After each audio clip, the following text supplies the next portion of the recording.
Como su nueva esposa, yo permito que su madre viva en mi antiguo apartamento, anunció mi nuera en plena fiesta de casamiento, con esa sonrisa falsa que desde el principio me puso la piel de gallina. Todos los invitados se quedaron en silencio, mirándome como si fuera una anciana necesitada, esperando caridad. Agradezco por eso, pero yo vivo muy bien en mi dominio, respondí con toda la calma que pude reunir. Entonces mi hijo, mi propio hijo, me interrumpió delante de todos, con una frialdad que jamás le había conocido. Mamá, decidí no decirte antes, pero mis suegros y mi cuñada se están mudando para allá. Sentí como si me hubieran echado un balde de agua helada. Miré alrededor del salón buscando a esos supuestos suegros tan importantes, pero la verdad es que no estaban por ningún lado. Y ahí fue cuando lo supe. Ahí fue cuando entendí que mi propio hijo acababa de echarme de mi casa, de la casa donde lo crié sola durante 30 años, delante de 200 personas que nos miraban como si estuvieran viendo una telenovela. Sigue mi historia hasta el final y comenta la ciudad desde donde me estás viendo para saber qué tan lejos ha llegado mi relato. La humillación que sentí en ese momento no se compara con nada que haya vivido antes. Imagínense estar parada ahí, con mi vestido de fiesta que me costó 2 meses de pensión, escuchando cómo mi único hijo regalaba mi departamento como si fuera suyo, como si yo no existiera. Pero eso apenas fue el principio de lo que descubriría esa noche. Porque cuando finalmente ubiqué dónde estaban los padres de Valeria, mi nuera, los encontré en el estacionamiento del salón, subiendo cajas y muebles a una camioneta. Mis cajas, mis muebles, ya habían estado en mi departamento, ya habían entrado con llave, una llave que solo mi hijo tenía. Y lo peor de todo es que cuando me acerqué a reclamarles, cuando les pregunté qué demonios estaban haciendo con mis cosas, la madre de Valeria me miró de arriba abajo y me dijo algo que nunca voy a olvidar. A tu edad ya deberías estar agradecida de que tu hijo todavía se acuerde de ti. Nosotros le vamos a dar mejor uso a ese lugar. Tú ya viviste tu vida. Me llamo Esperanza. Tengo 68 años. Y durante 45 años fui la esposa perfecta, la madre abnegada, la que siempre ponía a todos por delante. Mi historia comienza mucho antes de esa boda maldita. Comienza en un pueblito de Michoacán, donde nací siendo la mayor de 7 hermanos. Desde los 9 años ayudaba a mi mamá a cuidar a los más chiquitos, a cocinar, a lavar ropa en el río. Nunca terminé la secundaria porque tenía que trabajar. A los 19 años conocí a Roberto, un hombre guapo que trabajaba en la ciudad y que me prometió una vida mejor. Me casé enamorada, ilusionada, creyendo que finalmente alguien iba a cuidar de mí como yo siempre había cuidado de todos. Qué equivocada estaba. Roberto resultó ser un hombre de promesas vacías. Nos mudamos a la Ciudad de México, donde nació nuestro hijo Alejandro. Yo trabajaba limpiando casas durante el día y por las noches vendía tamales que preparaba en la madrugada. Roberto gastaba mi dinero en sus parrandas, en sus amigos, en todo menos en su familia. Cuando Alejandro tenía apenas 6 años, Roberto se fue con otra mujer, una compañera de trabajo que según él sí lo comprendía. Me dejó con un niño, un cuartito de renta vencida y exactamente 300 pesos en la bolsa. Pero yo no me di por vencida. Jamás en la vida. Conseguí trabajo en una fábrica de ropa, me partía el lomo doble turno y poco a poco fui ahorrando cada centavo. Mi Alejandro era mi vida entera, mi razón para levantarme cada mañana a las 4. Ese niño nunca le faltó nada. Iba a una escuela privada porque yo me desvelaba cosiendo a destajo para pagar las colegiaturas. Usaba tenis de marca porque yo usaba los mismos guaraches durante años. Comía carne todos los días porque yo me conformaba con frijoles y tortillas. Pasaron los años y mi niño creció. Estudió administración de empresas, se graduó con honores. Yo estaba en primera fila en su graduación, llorando de orgullo, con mi mejor vestido que en realidad era el único vestido decente que tenía. Alejandro consiguió un buen trabajo en una empresa internacional, empezó a ganar bien, y yo pensé que finalmente podría descansar un poco. Qué ingenua fui. Porque en lugar de ayudarme, en lugar de acordarse de todos esos años en que me desviví por él, Alejandro empezó a ver cuánto avergonzarse de mí. Llegaba con sus amigos del trabajo y me pedía que no saliera de la cocina. Cuando venían sus jefes a cenar me presentaba como la señora que me ayuda con la limpieza. Una vez escuché por accidente cómo le decía a una novia que su mamá había muerto cuando él era chico. Eso me dolió más que todos los golpes que me dio la vida junta. Pero yo me tragaba el dolor, me convencía de que era su forma de abrirse camino en un mundo difícil, que ya se le pasaría cuando madurara. A los 32 años, Alejandro conoció a Valeria, una chica de buena familia, con estudios en el extranjero, acostumbrada a que la vida le diera todo en charola de plata. Desde el principio me trató como si fuera la sirvienta. Llegaba a mi casa, porque sí, era mi casa. El departamento de 2 recámaras que logré comprar después de 20 años de trabajo y sacrificio, y movía mis cosas del lugar, se quejaba de cómo cocinaba, criticaba mi forma de vestir. Y mi hijo no decía nada. Peor aún, se reía de sus comentarios hirientes. Cuando anunciaron el compromiso, Valeria me dejó muy claro que yo no iba a opinar nada sobre la boda, que era su día especial y que no lo iba a arruinar una señora sin educación ni clase. Esas fueron sus palabras exactas. Yo me quedé callada, como siempre, pero pagué el vestido de novia. Costó más de 50,000 pesos, casi toda mi liquidación de la fábrica, donde acababan de jubilarme después de 30 años. Valeria lo escogió sin siquiera preguntarme si yo podía pagarlo, y Alejandro simplemente asumió que era mi obligación. Los meses antes de la boda fueron un infierno. Valeria se la pasaba en mi departamento con su madre y su hermana, planeando cada detalle de la ceremonia. Me trataban como mueble. Peor que eso, me trataban como estorbo. Escuchaba sus comentarios cuando pensaban que no las oía, que cuando se casaran, ese departamento sería perfecto para los padres de Valeria, que una anciana sola no necesitaba tanto espacio, que yo podría irme a un asilo o a vivir con algún familiar al pueblo. La semana de la boda, noté que faltaban cosas en mi casa. Primero fue mi licuadora nueva, esa que me regalaron por mi jubilación. Luego desaparecieron unas sábanas bordadas que mi abuela me había heredado. Cuando le pregunté a Alejandro, me dijo que Valeria las había tomado prestadas para su nuevo hogar. Prestadas, como si alguna vez pensaran devolverlas. El día de la boda amaneció soleado. Me levanté temprano como siempre. Preparé el desayuno para Alejandro, aunque él ya no vivía conmigo. Cuando llegué al salón a media mañana para ayudar con los últimos detalles, la madre de Valeria me miró con desprecio y me dijo que no hacía falta, que ya habían contratado gente capacitada. Me quedé en una esquina, sintiéndome invisible, viendo cómo celebraban el matrimonio de mi único hijo, como si yo no existiera. La ceremonia fue hermosa, no puedo negarlo. Valeria se veía radiante con el vestido que yo pagué. Alejandro se veía feliz, más feliz de lo que lo había visto en años. Y yo estaba ahí, sentada en una mesa del fondo, porque ni siquiera me pusieron en la mesa principal con la familia. Me senté junto a unos primos lejanos de Valeria, que no conocía de nada, y que se la pasaron toda la cena hablando entre ellos como si yo fuera invisible. Entonces llegó el momento de los brindis. Valeria tomó el micrófono, con esa sonrisa perfecta que mostraba sus dientes blanquísimos, y soltó la bomba. Como su nueva esposa, yo permito que su madre viva en mi antiguo apartamento. Sentí todas las miradas sobre mí. Algunos invitados murmuraban, otros me miraban con lástima. Mi antiguo apartamento, como si ya fuera suyo, como si yo ya estuviera muerta. Respiré profundo, me paré con toda la dignidad que pude reunir y respondí con voz firme. Agradezco por eso, pero yo vivo muy bien en mi dominio. Vi cómo se le borraba la sonrisa a Valeria.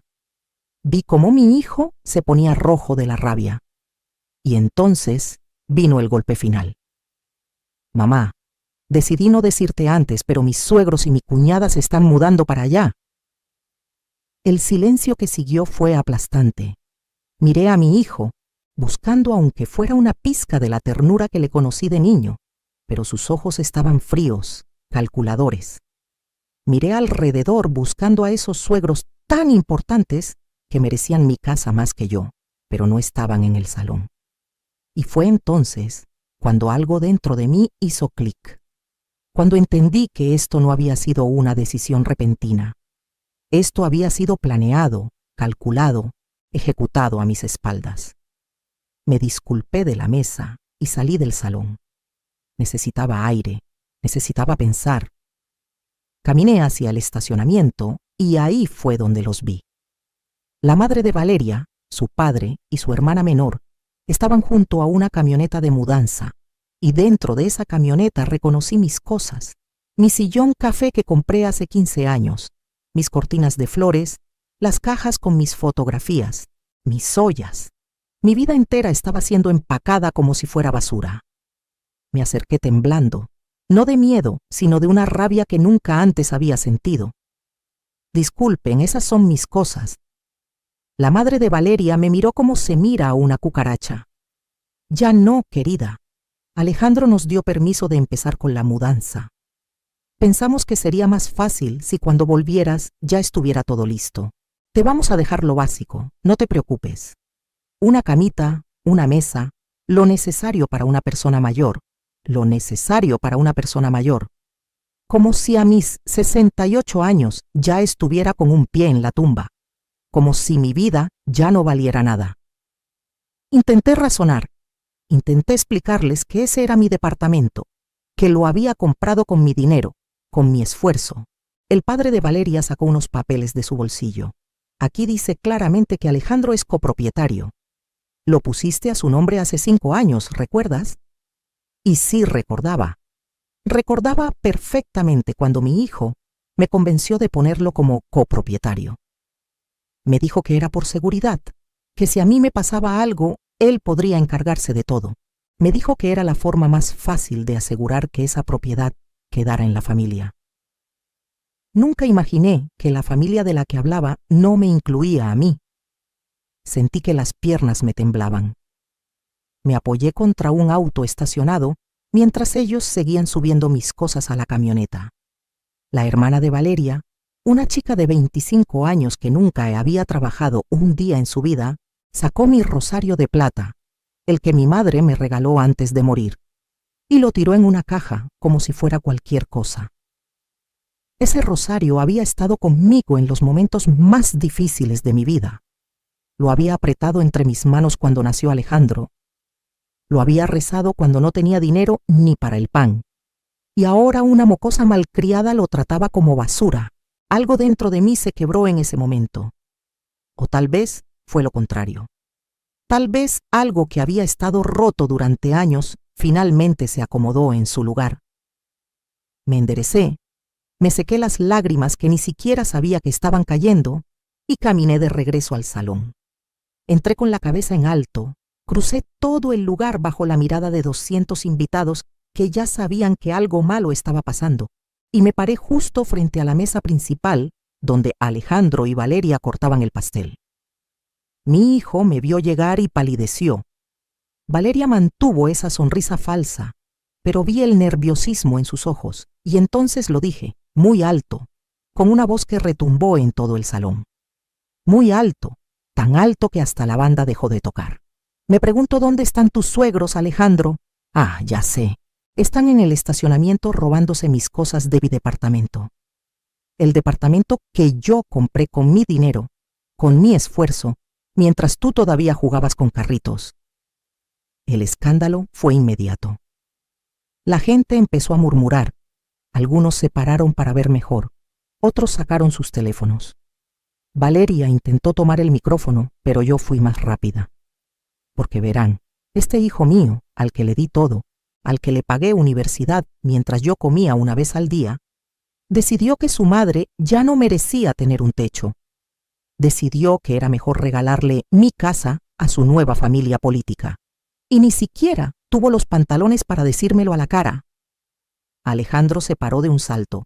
«Mamá, estás haciendo un ridículo. Vamos a hablar afuera».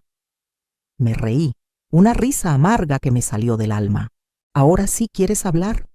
Ahora que te exhibí delante de todos tus amigos importantes, porque cuando planeabas dejarme en la calle no quisiste hablar, ¿verdad?».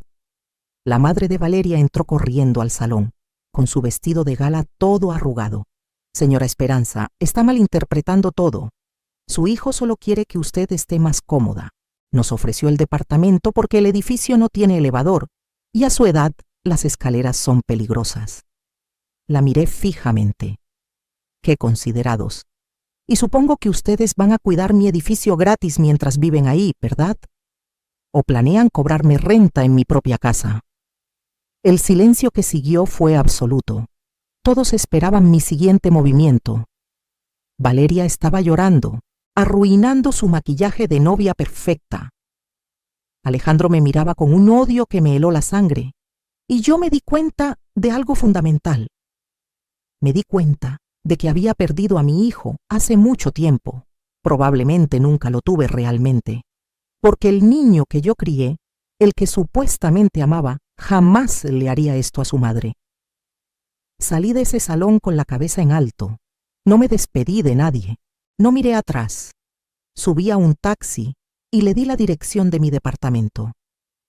Durante todo el camino, el taxista intentaba hacer conversación, preguntándome si venía de una fiesta, comentando lo bonito de mi vestido. Yo solo miraba por la ventana, viendo pasar las calles de esta ciudad que me había dado tanto y me había quitado más. Cuando llegué a mi edificio, efectivamente, la camioneta de mudanza estaba estacionada afuera. Subí los 3 pisos, cada escalón pesándome como si cargara el mundo. Abrí la puerta de mi departamento y el panorama era desolador. Habían dejado el colchón viejo en el piso, una mesa coja, 2 sillas desparejas. Nada más. Las paredes vacías mostraban los cuadros donde habían estado las fotografías de Alejandro. Toda su infancia, sus logros, nuestros momentos juntos, todo empacado y regalado como si no significara nada. Me senté en el piso, porque ni siquiera habían dejado mi sillón, y lloré.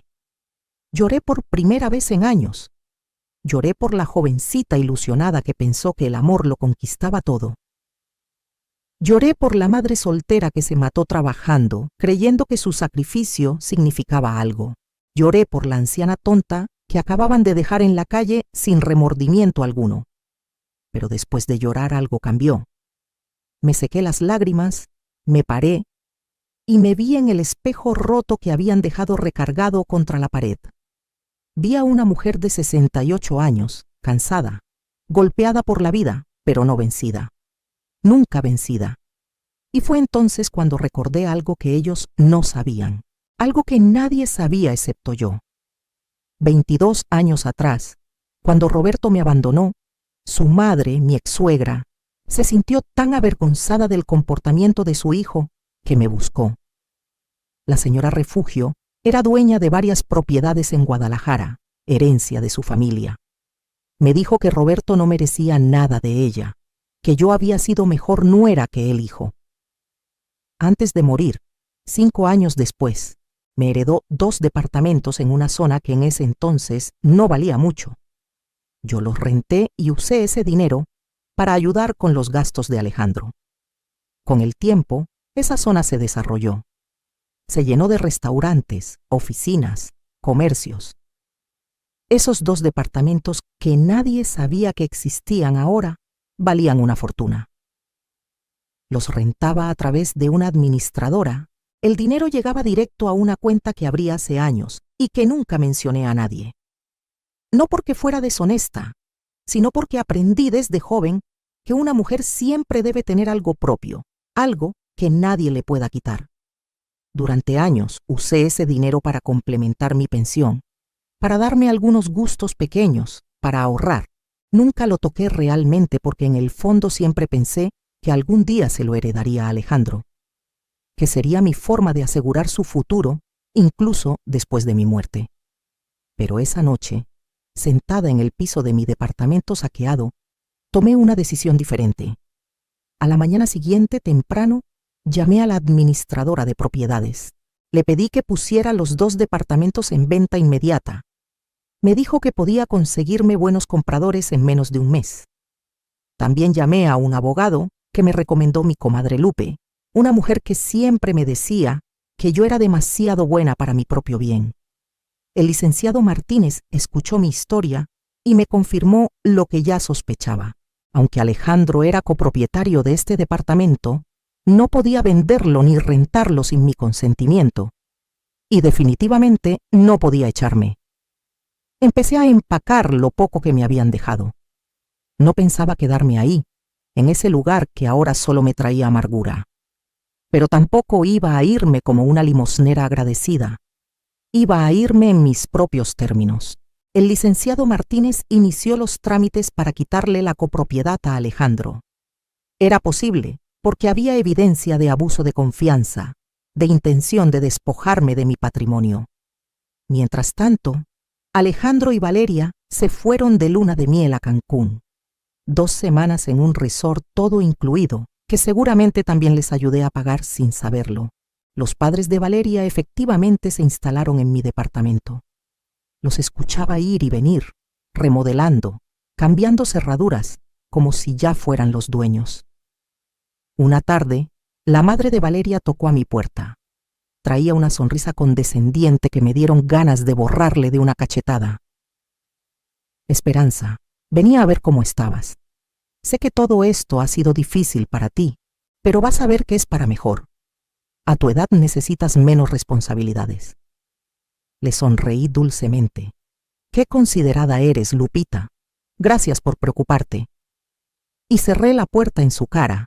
Los días pasaban y yo iba y venía del departamento, cargando discretamente las pocas cosas que quería conservar.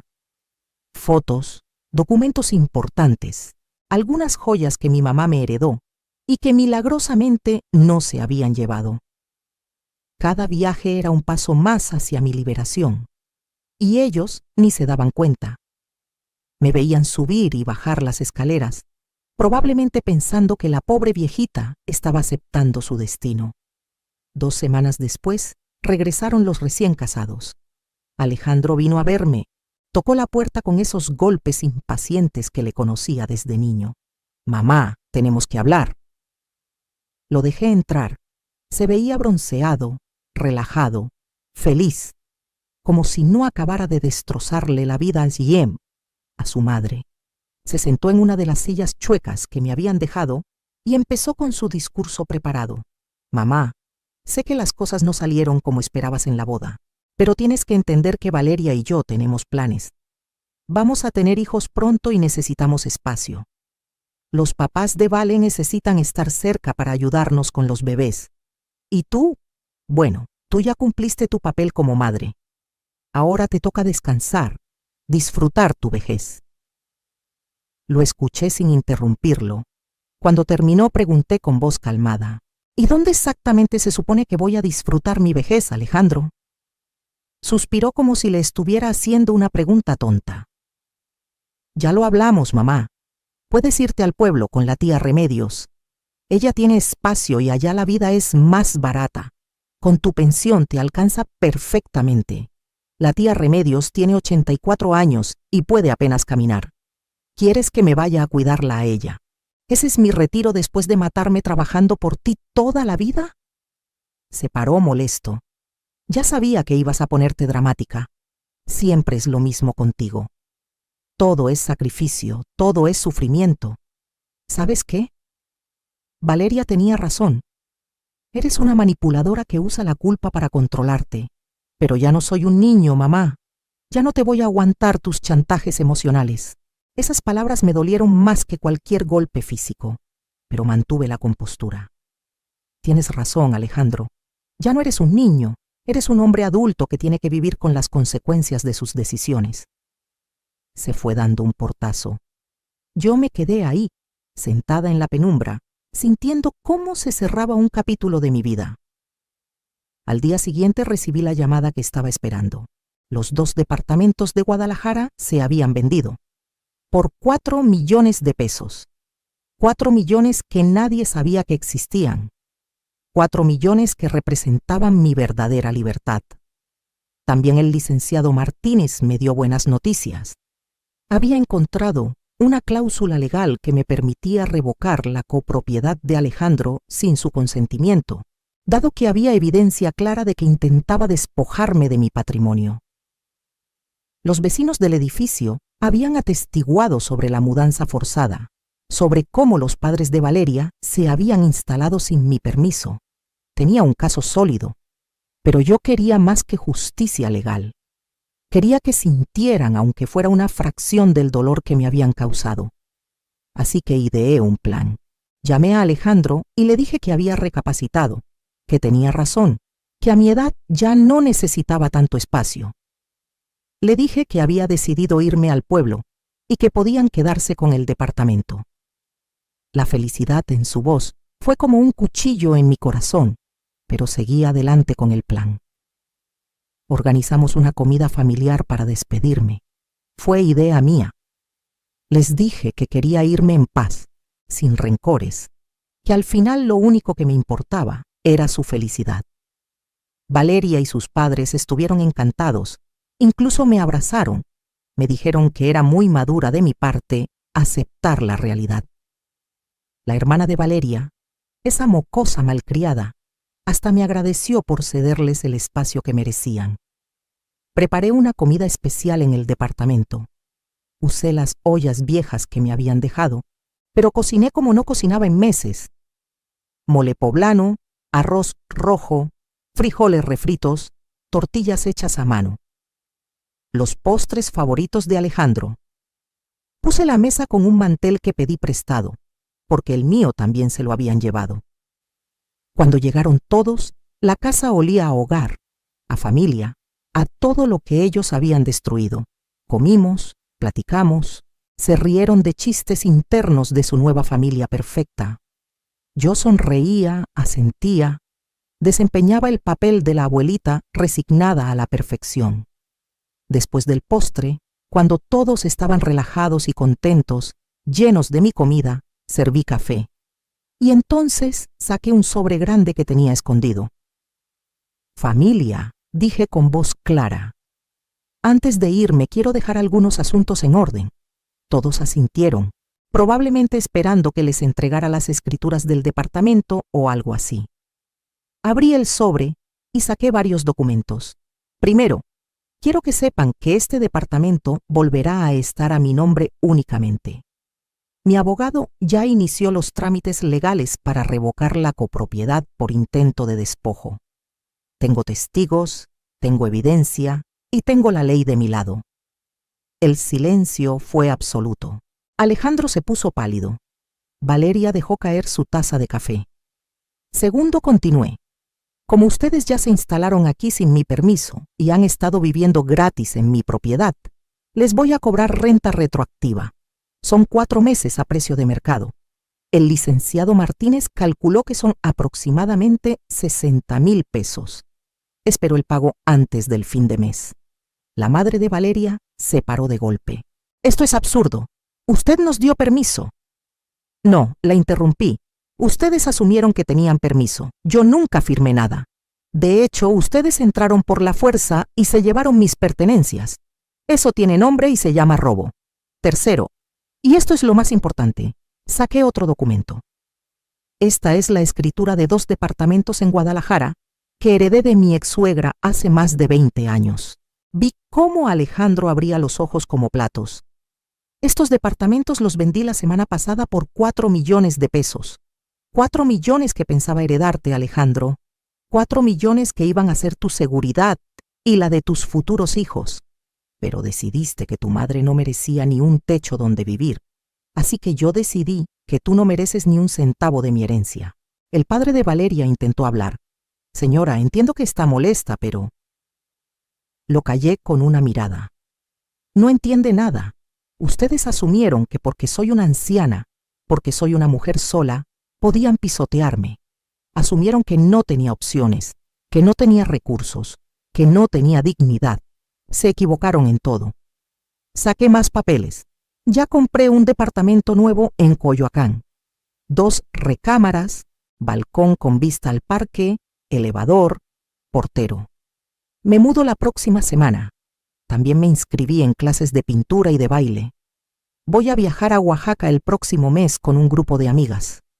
Voy a vivir mi vida, la que me negué durante 50 años porque estaba ocupada viviendo para los demás. Valeria empezó a llorar.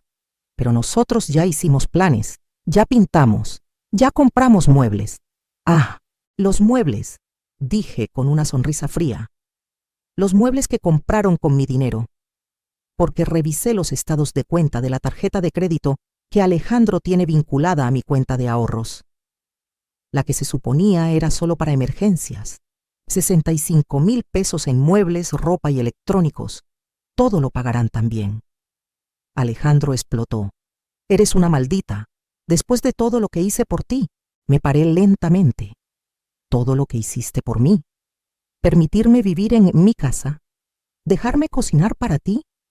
Darme el privilegio de verte casarte con una mujer que me trata como basura. Hijo, yo te di la vida. Te di educación, te di amor. Te di cada centavo que gané. Y tú me pagaste humillándome públicamente y echándome a la calle. Así que no me hables de lo que hiciste por mí. La hermana de Valeria, que había estado callada, intervino con veneno. De todos modos, ese dinero debería ser de Alejandro. Usted ya está vieja. ¿Para qué lo quiere? Me acerqué a ella. ¿Sabes para qué lo quiero, niña? Para vivir. Para despertar cada mañana en una cama cómoda que yo escogí. Para comer en restaurantes sin tener que contar monedas. Para comprarme ropa que me guste sin sentirme culpable. Para recordarme cada día que valgo algo, que no soy un estorbo, que mi vida todavía tiene valor. El padre de Valeria intentó una táctica diferente. Señora Esperanza, seamos razonables. Todos nos acaloramos. ¿Por qué no nos sentamos y negociamos esto civilizadamente? No hay nada que negociar. Mi abogado les hará llegar los documentos oficiales. Tienen 30 días para desalojar este departamento. Si no lo hacen por las buenas, lo harán por las malas. Y créanme, tengo el dinero y el tiempo para llevar esto hasta las últimas consecuencias. Alejandro me miró con un odio puro. Te vas a arrepentir de esto. Voy a decirle a toda la familia que te volviste loca, que estás senil, que necesitas estar en un asilo. Hazlo, respondí tranquila. Diles también cómo intentaste robarle su casa a tu madre, cómo me humillaste en tu boda, cómo tus suegros saquearon mis pertenencias mientras tú te casabas. Cuéntales toda la historia y veamos quién queda como el loco. Tomé mi bolso, el abrigo, y caminé hacia la puerta. Antes de salir, me volteé una última vez. Durante casi 50 años sacrifiqué todo por ti, Alejandro. Mi juventud, mis sueños, mi felicidad. Creí que estaba criando a un hombre de bien, a alguien que valoraría el sacrificio de su madre. Pero en realidad cría a un desagradecido que solo ve a las personas por lo que puede obtener de ellas. Ese es mi fracaso como madre, pero no será mi fracaso como mujer. Cerré la puerta y los dejé ahí, en medio del caos que ellos mismos habían creado. Los siguientes días fueron una vorágine de actividad legal. El licenciado Martínez era tan eficiente como caro, pero valía cada peso.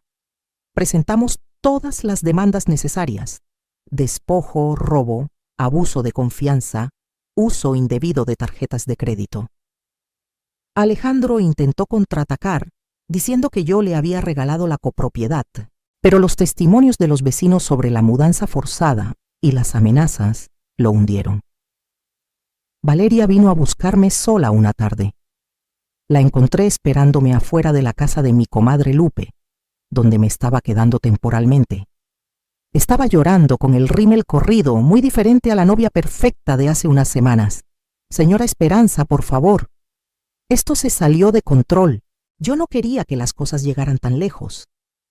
Me senté en una banca del parque, no porque quisiera hablar con ella, sino porque mis piernas ya no son las de antes y había caminado mucho. Valeria, le dije, ustedes planearon esto. No fue un malentendido ni un error. Ustedes calcularon hasta el último detalle para dejarme sin nada. Negó con la cabeza desesperada. Fue idea de mi mamá. Ella dijo que usted ya estaba vieja, que no necesitaba tanto espacio. Alejandro no quería hacerlo al principio, pero ella lo convenció. Eso no lo hace mejor, ¿sabes? La miré a los ojos. Tú te casaste con mi hijo. Tú presenciaste todo. Tú participaste en la humillación. No puedes ahora lavarte las manos diciendo que fue idea de tu mamá. Intentó tomarme la mano, pero la retiré. Por favor, dígame qué tenemos que hacer para arreglar esto. Ya no podemos pagar lo que nos está cobrando. Alejandro está desesperado. Mi papá dice que nos van a demandar. Se pueden arreglar las cosas devolviendo todo lo que robaron, pagando lo que deben y disculpándose públicamente como me humillaron públicamente. Silencio. ¿Lo van a hacer? Más silencio. Eso pensé. Quieren perdón sin consecuencias. Quieren que olvide lo que hicieron sin pagar por ello. Así no funciona la vida, niña. Se paró limpiándose las lágrimas. Usted es una amargada. Por eso está sola. Sonreí tristemente. Estoy sola porque confié en las personas equivocadas. Pero prefiero estar sola con dignidad que acompañada de víboras. La mudanza a mi nuevo departamento fue liberadora. Contraté una empresa profesional que llevó mis cosas nuevas porque sí, había comprado todo nuevo. Muebles modernos y cómodos. Una cama king size con colchón ortopédico. Una sala color azul cielo que me recordaba a los días felices de mi infancia en Michoacán. Una cocina equipada con todos los aparatos que siempre quise, pero nunca me permití comprar. El día que me entregaron las llaves de mi nuevo hogar lloré, pero fueron lágrimas diferentes. Lágrimas de alivio, de libertad, de posibilidades. Tenía 68 años y por primera vez en mi vida vivía en un lugar que era completamente mío. Nadie me lo había regalado, nadie me lo estaba prestando, nadie podría quitármelo. Mis vecinas nuevas eran maravillosas. Doña Carmela, de 72 años, que hacía yoga todas las mañanas. Profesora Silvia, una maestra retirada de 65 que organizaba tertulias literarias. Margarita, una viuda alegre de 70 que todavía usaba tacones y lápiz labial rojo. Mujeres que habían vivido, que habían sufrido, pero que se negaban a marchitarse. Me inscribí en las clases de pintura en el Centro Cultural del barrio. Nunca había pintado en mi vida, pero descubrí que tenía cierto talento para los paisajes. Mi maestra, una mujer joven llamada Andrea, decía que mis cuadros tenían alma, que se notaba que pintaba con el corazón. También empecé las clases de baile, salsa, cumbia, danzón. Mi cuerpo dolía al principio, músculos que no había usado en décadas protestaban, pero poco a poco fui recuperando la flexibilidad, la alegría del movimiento. El viaje a Oaxaca con mis nuevas amigas fue transformador. Visitamos Monte Albán, comimos tlayudas y bebimos mezcal. Compramos artesanías directamente de los artesanos. Una noche, sentadas alrededor de una fogata en un pueblo pequeño, cada una compartió su historia. Cuando llegó mi turno, conté todo. El abandono de Roberto, el sacrificio por Alejandro, la traición en la boda, mi venganza. Esperaba juicio, críticas tal vez. En cambio recibí abrazos, lágrimas de solidaridad y un coro de "hiciste bien".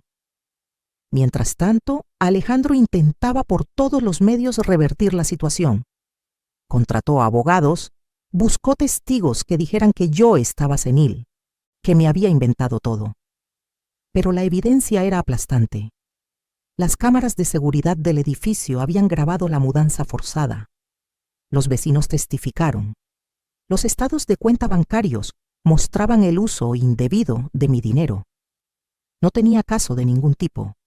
El juez falló a mi favor en todos los aspectos. Alejandro perdió la copropiedad del departamento. Fueron condenados a pagarme la renta retroactiva más daños y perjuicios. Los padres de Valeria tuvieron que devolver los muebles que se llevaron o pagar su valor. En total, Me debía más de 200,000 pesos. Dinero que probablemente nunca vería completo, pero no me importaba. No se trataba del dinero, se trataba del principio. Tuvieron que desalojar mi antiguo departamento. Escuché por una prima lejana que Valeria y Alejandro se mudaron a un departamento chico en una zona fea de la ciudad. Que los padres de ella regresaron a su ciudad natal. Que la familia estaba destruida, que se culpaban unos a otros por el desastre. Una parte muy pequeña de mí sintió lástima, pero la parte más grande, la parte que todavía dolía por la humillación, se sintió satisfecha. Mi antiguo departamento lo puse en renta, un precio justo para una pareja joven de maestros que cuidarían el lugar. El dinero de la renta lo doné mensualmente a un refugio para mujeres maltratadas. Cada peso que entraba salía directo para ayudar a mujeres que, como yo alguna vez, se sentían atrapadas sin opciones. Han pasado 2 años desde aquella boda maldita, 2 años en los que mi vida ha cambiado de formas que nunca imaginé. Ahora tengo 70 años. Mi cabello está completamente blanco y lo uso con orgullo, corto y bien peinado. Uso ropa colorida que compro sin culpa. Salgo a caminar cada mañana por el parque. Desayuno en cafeterías leyendo el periódico. Voy al cine sola y disfruto cada minuto. Mis cuadros han mejorado tanto que vendí 3 en una exposición de arte local. Nada importante, solo 1,500 pesos por cada uno, pero el comprador dijo que mi trabajo le transmitía esperanza. Esperanza pintando esperanza. La ironía me hizo sonreír. En las clases de baile conocí a un señor llamado Ernesto. Viudo como yo, 73 años, con una sonrisa amable y manos suaves. No es un romance, no todavía al menos, pero es una amistad cálida que me recuerda que todavía puedo conectar con alguien sin miedo. Alejandro intentó contactarme varias veces. Mensajes, llamadas, hasta se apareció una vez en mi edificio. El portero, que conoce mi historia, no lo dejó subir. La última vez que lo vi fue hace 6 meses, por casualidad en el supermercado. Se veía cansado, acabado, mucho mayor que sus 37 años. Me vio y se acercó. «Mamá, por favor, necesitamos hablar». Lo miré, realmente lo miré, buscando algún rastro del niño que fue. ¿Necesitamos? No, Alejandro. Tú necesitas. Yo ya no necesito nada de ti. Pero van a embargar mi cuenta, van a quitarme el coche. Valeria me va a dejar. Toqué su mejilla con ternura, un último gesto de la madre que fui. Entonces tal vez aprendas lo que es perderlo todo por culpa de la gente en la que confías. Y me alejé, dejándolo ahí, en medio del pasillo de verduras, probablemente por última vez. Me arrepiento de lo que hice. Me preguntan eso mucho mis amigas, especialmente las que todavía tienen relaciones cercanas con sus hijos. No, nunca. Porque recuperé algo más valioso que cualquier relación familiar disfuncional. Recuperé mi dignidad, recuperé mi voz, recuperé mi vida. Durante casi 70 años viví para los demás, para mis hermanos, para mi esposo, para mi hijo. Siempre era la última en la lista. Siempre mis necesidades podían esperar. Siempre mi felicidad era menos importante. Ahora vivo para mí. Y no es egoísmo, como algunos familiares me han dicho. Es supervivencia, es justicia, es amor propio después de una vida entera de darlo todo sin recibir nada a cambio. Algunas personas piensan que soy cruel, que una madre debe perdonar siempre, debe estar disponible siempre, debe sacrificarse siempre. Pero yo ya di todo lo que tenía que dar. Ya cumplí mi parte. Ahora le toca a él vivir con las consecuencias de sus acciones. Mi mensaje para todas las mujeres que están escuchando esto, especialmente las que ya tienen algunos años encima, es simple. Nunca es tarde para defenderte. Nunca es tarde para decir basta. Nunca es tarde para vivir tu vida en tus propios términos. No importa cuántos años tengas. No importa cuánto hayas sacrificado. No importa cuánto te digan que debes aguantar porque así son las cosas. Las cosas son como nosotras permitimos que sean. A los 60, 70, 80 años, todavía tenemos derecho a la felicidad. Todavía tenemos derecho a la dignidad. Todavía tenemos derecho a decir que no. Nuestro valor no disminuye con la edad. Nuestra voz no se vuelve menos importante porque tengamos arrugas. Nuestros sueños no expiran cuando nuestros hijos crecen. Hoy viernes tengo mi clase de baile. Mañana iré con doña Carmela al mercado de artesanías. El próximo mes viajaré a Veracruz con Ernesto y un grupo de amigos. El año que viene quiero conocer Guatemala. Tengo planes, tengo ilusiones, tengo una vida que finalmente es mía. Y si eso hace de mí una mala madre, una mala mujer, una egoísta, que así sea. Prefiero ser todo eso y ser feliz, que ser la mártir perfecta y estar muerta en vida. ¿Qué harías tú en mi lugar? ¿Habrías perdonado? ¿Habrías dejado que te pisotearan solo por mantener la paz familiar? ¿O habrías hecho lo que yo hice, defender lo tuyo, reclamar tu dignidad, vivir tu vida? Comenta abajo tu opinión. Y si llegaste hasta aquí, si escuchaste mi historia completa, comenta la ciudad desde donde me estás viendo. Quiero saber qué tan lejos ha llegado la historia de esta vieja rebelde que se negó a morir en silencio. Porque eso es lo que querían, ¿verdad?